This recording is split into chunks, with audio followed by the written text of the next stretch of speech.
तर भोंदू खरात प्रकरणावर माजी मुख्यमंत्री उद्धव ठाकरे यांनी भाष्य केलं। महाराष्ट्र आणखी किती खालच्या पातळीवर नेणार असं वक्तव्य ठाकरेंनी केलंय। भोंदू बाबासह भोंदू भक्तांवरही कारवाई करावी असं ठाकरेंनी म्हटलंय। तर कर्तृत्व शून्य लोकांना भोंदू बाबाची गरज भासते असं ठाकरे म्हणाले।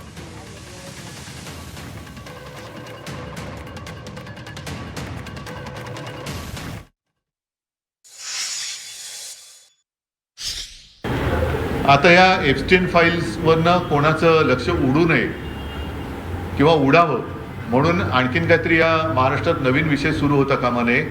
आता मला असं वाटतं की जो महाराष्ट्र आपण पुढे नेऊ इच्छितोय त्याच्यामध्ये मी वारंवार उल्लेख करेन की जादूटोणा विरोधी कायदा आपल्या महाराष्ट्रामध्ये आहे, तर त्याचं पालन हे अत्यंत कठोरतेने जर का झालं। आणि महत्त्वाचा मुद्दा जो तुम्ही उल्लेख केला की अनेक राजकीय नेत्यांची